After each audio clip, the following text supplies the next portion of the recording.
G'day and welcome to Aussievision. Today we are talking about a Melodifestivalen, the big national final of the season, though it has had some mixed reviews so far.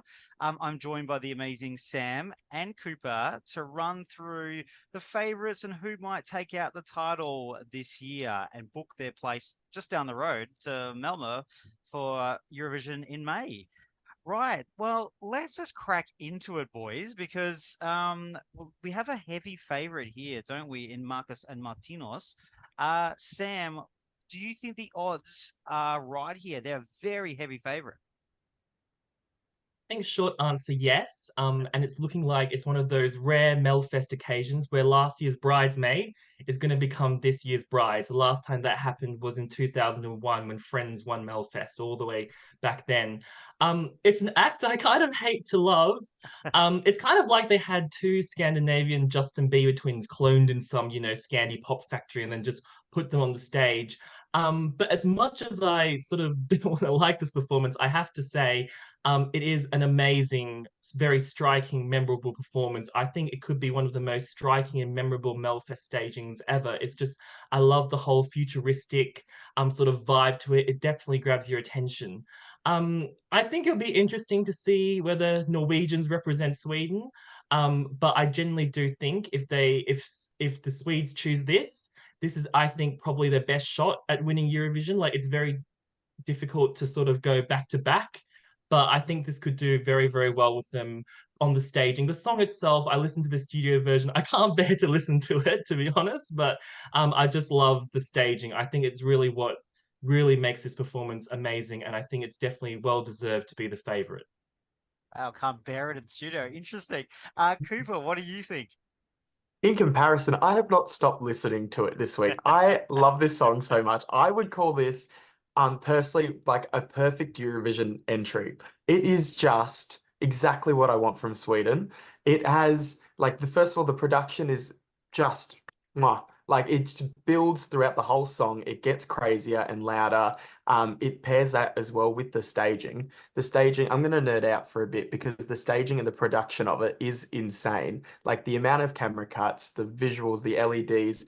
It kind of reminds me of Benjamin Ingrosso's staging back with Dance You Off, but they've kind of fixed up what people didn't like about that, which was it didn't look like it was a stage show, and that's what they've done. They've started small. The song kind of starts a bit quieter, more production elements add in, and it keeps growing and growing. And it's just, I just love this. I think it would do the best for Sweden.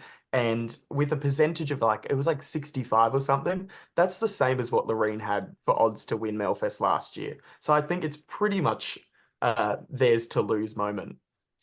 Yeah, look, I think the stage shows everything here, and I think even what you said, Sam, about like you love the performance, and I think I'm probably the same. Like, I mean, this often happens with Melfest songs that it's not always first listen. Like, I feel the more you hear Melfest songs, you love them. And because it's been late and it was like in the last heat, that I haven't really warmed into it yet. But the performance is slick, and it's really kept a lot of that same sound they had from last year. Last year I thought was fantastic. Would have been amazing for Eurovision if it wasn't for Tattoo. The staging was great. I thought the song was good. This time I like the staging. For a song called Unforgettable, I can't really remember how it goes right now. Like if you asked me to sing it, I kind of, I'm not like you, I'm sorry.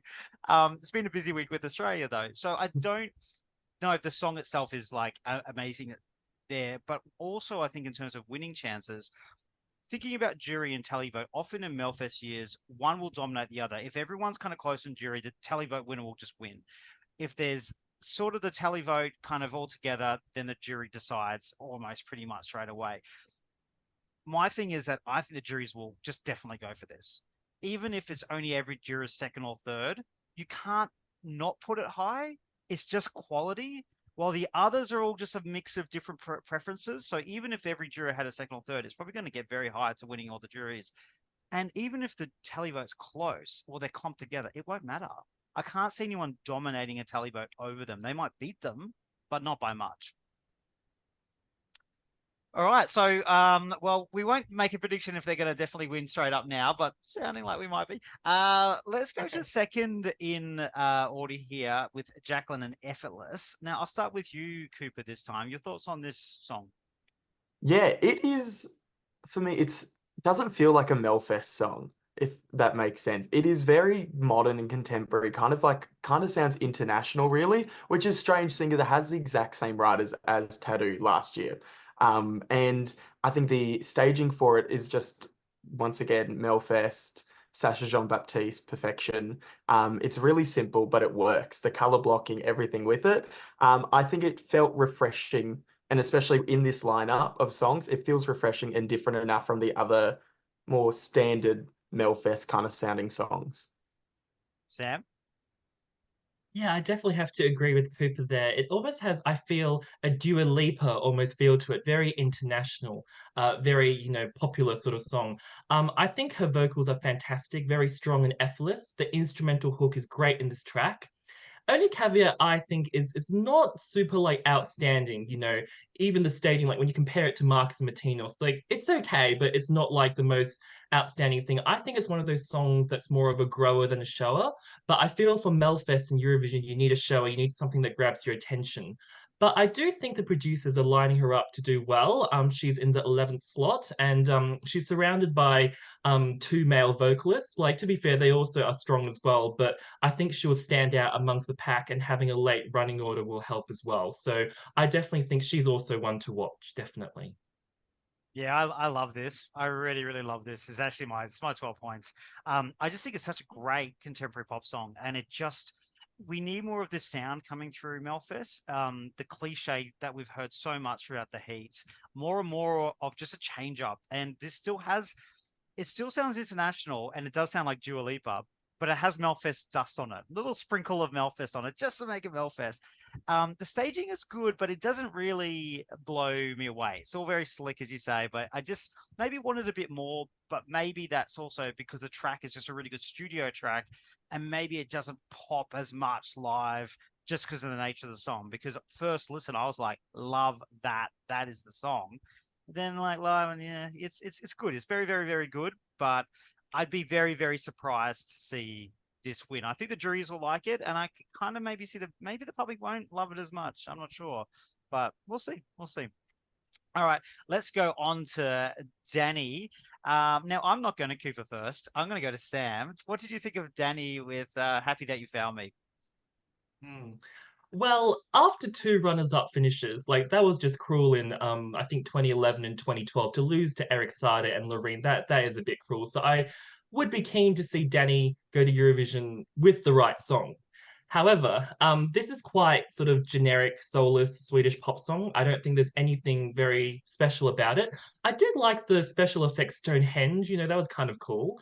And it's catchy, but it feels really dated. I think it would fit in when Danny was in his prime in the sort of early 2010s. I think that would have done well then, maybe 2013.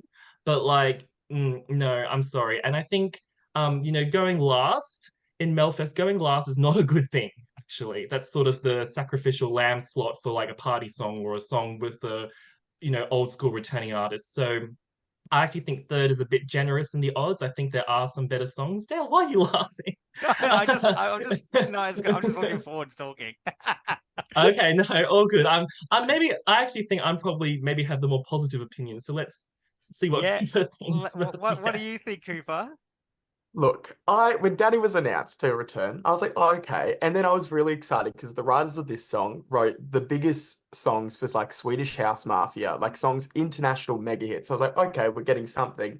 And his previous songs, Dandy Dancer, cool, amazing, cool, in the club, a song. And then when this came out, I was so disappointed. It was just like, oh, 10 years late. It's just like flat. It's like it's does exactly what you think an EDM song's gonna do. The staging, it's fun at the start, and then they kind of feel like they just gave up. Like it was like all dark, mysterious. They just give up. The thing falls down, and he's just standing there on some steps. Um, I like Daddy, but this song just does absolutely nothing. It is just a sacrificial lamb to finish the show. Oh, children, children, children. Come around to old father time here.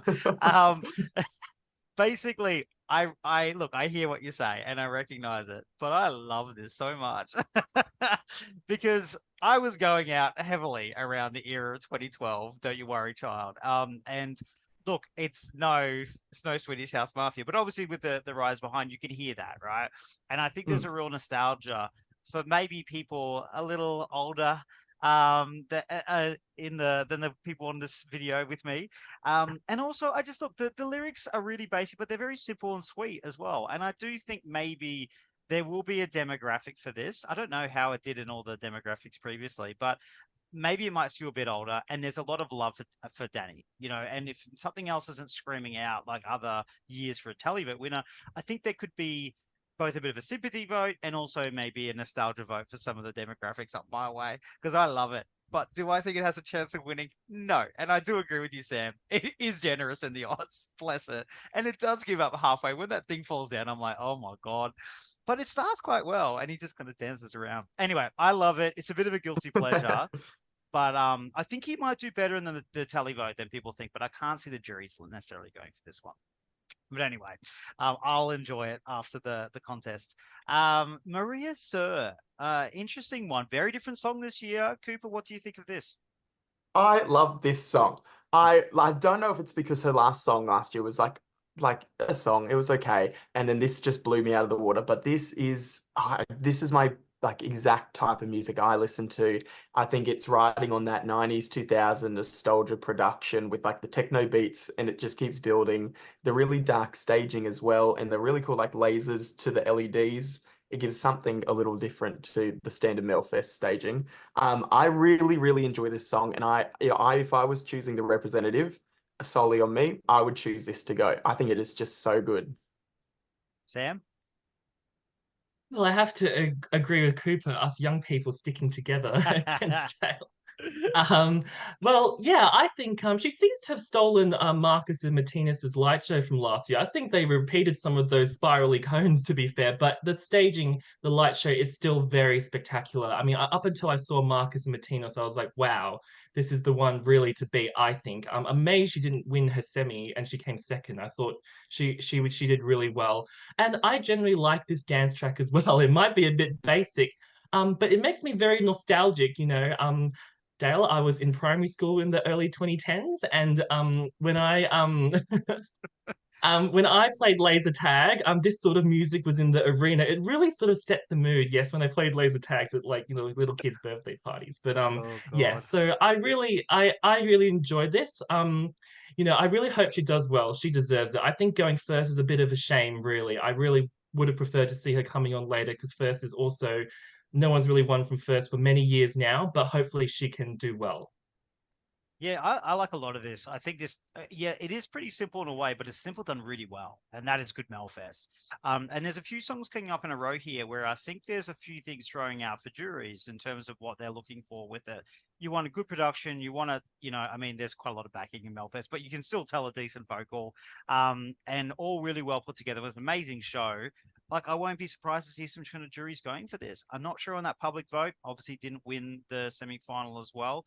So I'm not sure about her chances to win, but she might be doing okay after the first jury round. But there might also be another couple of songs that steal her thunder there too. I think there's just a bunch around, and I think we're going to get some really interesting results where someone's going to jump up, and it could be her. But we'll have to wait and see. But a massive improvement from last year. I was not a massive fan of that one.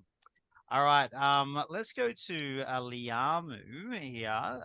Sam, we'll start with you this time. What do you think of this song and his chances?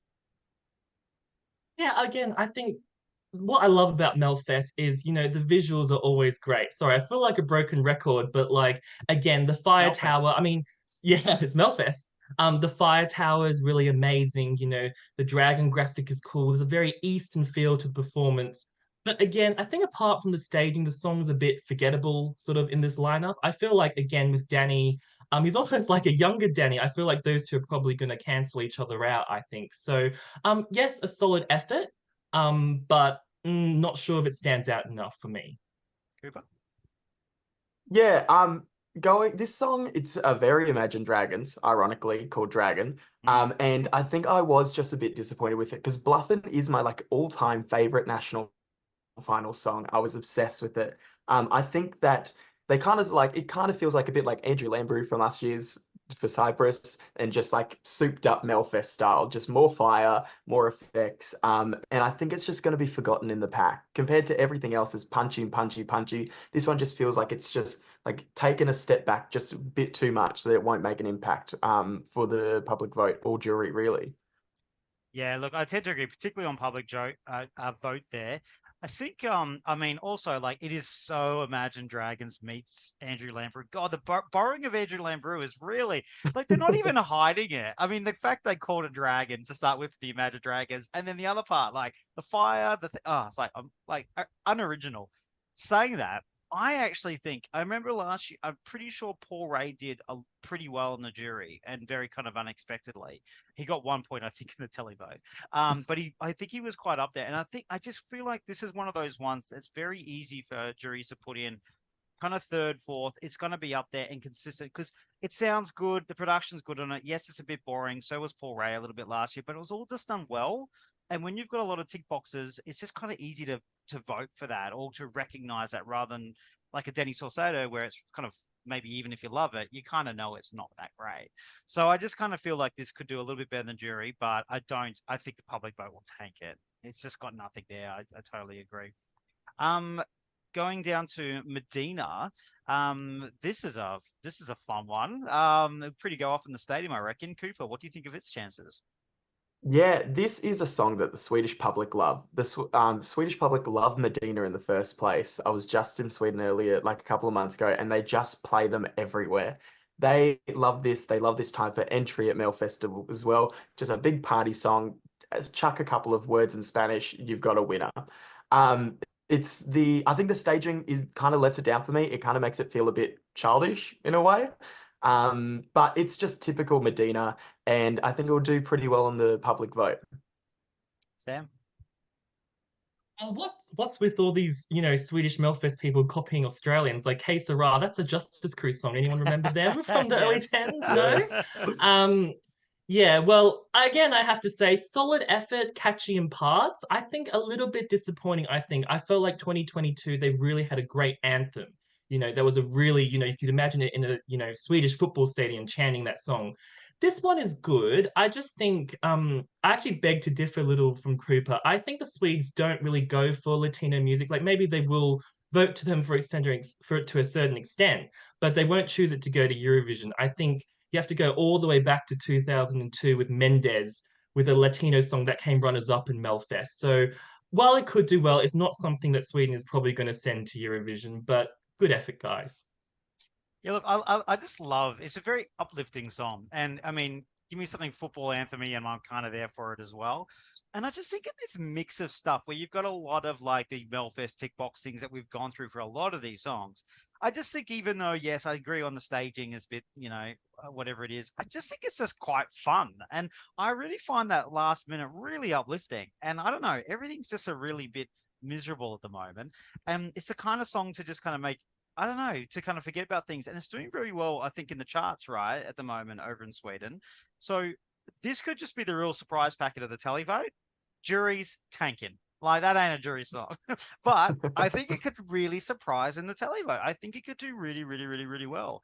So I'll be really interested to see, like, the permutations of everything is going to be super interesting, particularly from second down.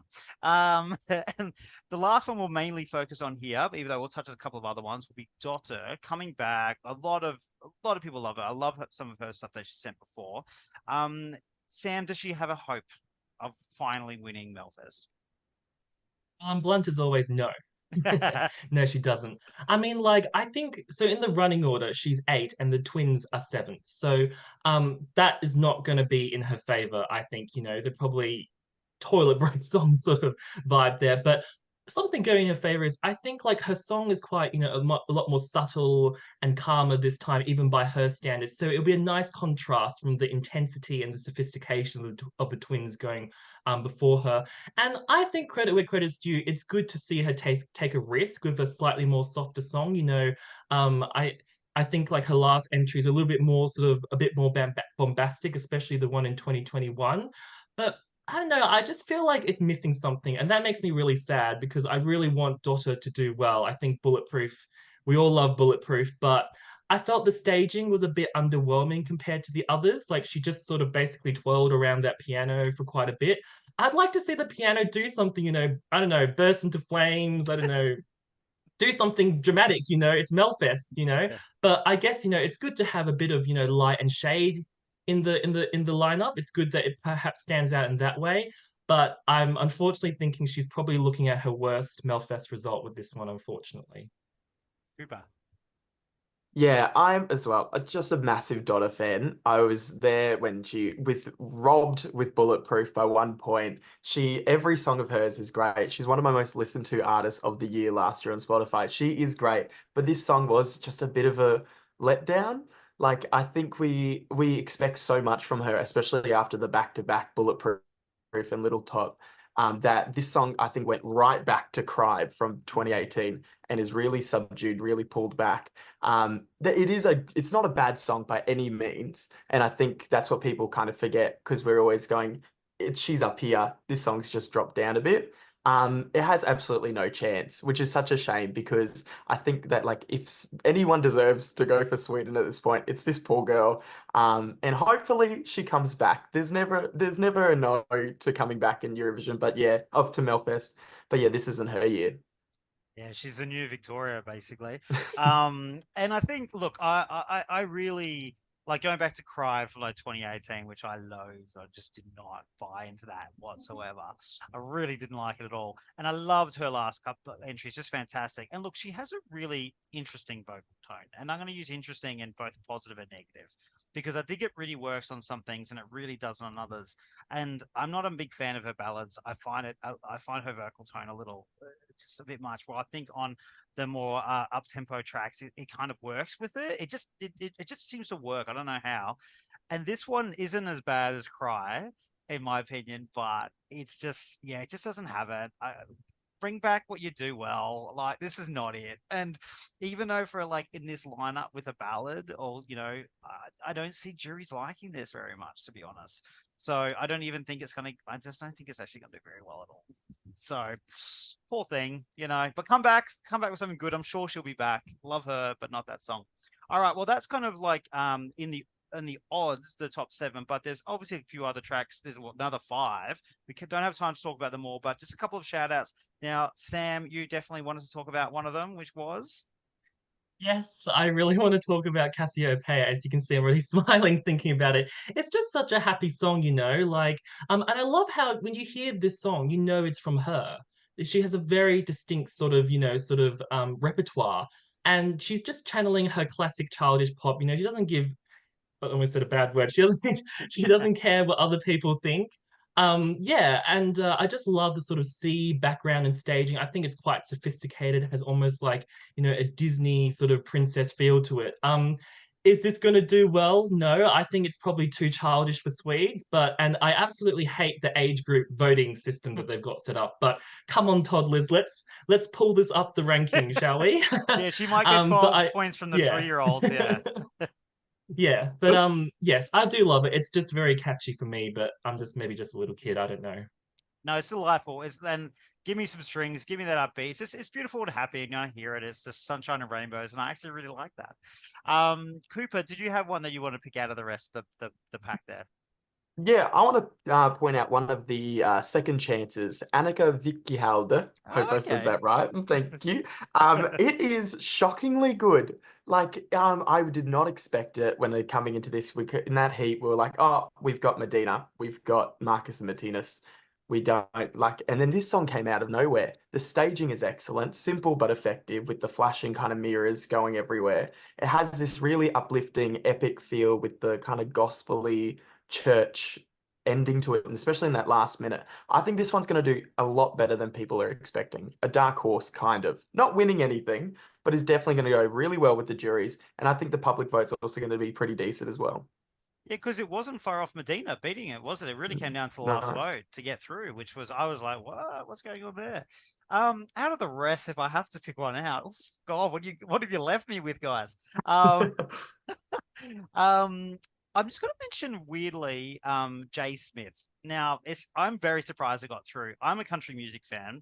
I wouldn't call this full-blown country. Obviously, it's got a lot of American country influence with a bit of a more Americana kind of sound to it. And look, he does it very well. He does it very well. He sings it very well. He's obviously very accomplished, but I'm very surprised it's in there, to be honest. And even I just find that like country's all about, or even Americana, it's all about the soul and the realness of it. And when he's sort of saying back to my roots and everything, I just don't buy any of it. It just feels so false, and it just feels out of place. I don't know. It just feels so out of place, like a polar bear in the outback or something. It's just in the wrong area. It's just a wrong thing. He seems great, but I'm very surprised it's there. But in a weird way, I'm kind of glad something country-esque is in the final. But anyway, there we go. And just one last thing, Smash Into Pieces. What a disappointment from last year. They were so good, and I just found that dull. Totally agree with that. Yeah. Yeah, pretty much the same song. Yeah, but just not as good. No. Like nowhere near like a verse of that song. All right. Well, look, I think last thing, prediction. I think we know what's going to happen here. Who's going to win? Let's start with Sam. Yeah, I think Marcus and Martinus, like, I hate to love them, but yeah, I think we're going Norwegian this year, Sweden. Yeah. Cooper. Yeah, I think it's going to be kind of fun seeing the Norwegians represent as the hometown boys. And if it's not them, I'm going to say, even though I hate to say it, it's probably, I think Danny is going to be next up. Interesting. Very interesting. Look, I think it's Marcus Martinus because they're just going to get both sides, and I think the juries will really go for it. But I wouldn't be shocked to see a surprise televote loss, but still go overall quite comfortably, we think. All right. Well, we've made our prediction. Looking forward to it. It's been panned the whole season, but when we get to the final, the songs are always good when we get to the final. So I'm looking forward to Sunday morning. All right. Well, Sam, Cooper, thanks for joining us, and let's wait and see what happens on Sunday. You never know. Catch you later.